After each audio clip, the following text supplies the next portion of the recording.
Recently, my secretary came to work one morning and she said that her little boy had come home from school the previous afternoon, had removed his jacket, had thrown it down on the living room couch and had said, "Mom, I feel just like Charlie Brown." And all of a sudden it occurred to me, after all of these years, this is the purpose of Charlie Brown. Charlie Brown is somewhat like a line of poetry. That little boy then did not have to talk any more about his feelings. The mother knew exactly how he felt. And I suppose this could be the reason for Charlie Brown's existence. If someone says to you, "Boy, I feel just like Charlie Brown today," you know how he feels. There was a time when I actually preached on street corners. You might find that very difficult to believe, but we used to go down to the Union Gospel Mission in St. Paul and stand out on the street corner and take turns preaching. I remember standing there one evening and suddenly two of my golfing friends appeared on the side, on the curb, and they were astounded to discover me, and I was astounded that they would discover that I was standing there, but I managed to survive the experience. But now I would never do that. Now I don't believe in trying to force my views upon others. As somebody who's been rather devoutly anxious for most of his life, what has kept you going?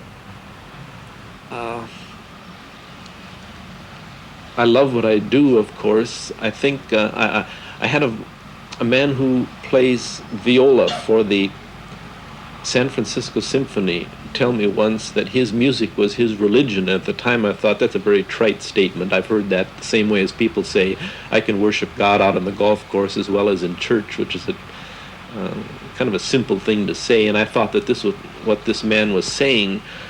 But in a more profound way, my work is somewhat, does to me somewhat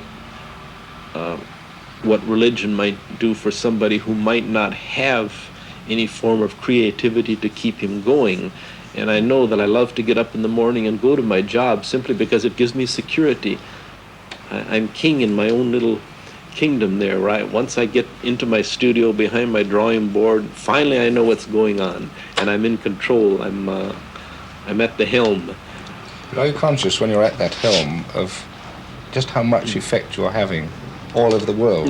No. In fact, I deliberately not think about it, because I think if you were sitting there worrying whether or not you were drawing something that is going to be influential, you're not going to be able to think of anything. You have to kind of bend over the drawing board, shut the world out, and just draw something that you hope is funny. Cartooning is still drawing funny pictures, whether they're just silly little things or rather meaningful political cartoons, but it's still drawing something funny, and that's all you should think about at that time.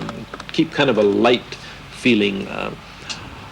I suppose when a composer is composing well, the music is coming faster than he can think of it. And when I have a good idea, I can hardly get the words down fast enough. I'm afraid that they will leave me before I get them down on the paper. And sometimes my hand will literally shake with excitement as I'm drawing it because I'm having a good time.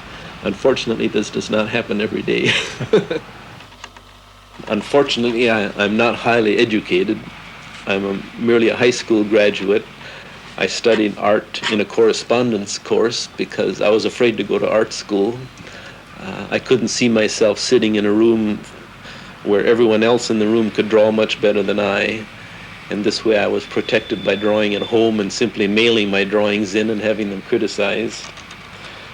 I wish I had a better education, but I think that my entire background made me well suited for what I do. If I could write better than I can, perhaps I would have tried to become a novelist and I might have become a failure. If I could draw better than I can, I might have tried to become an illustrator or an artist and would have failed there. But my entire being seems to be just right for being a cartoonist.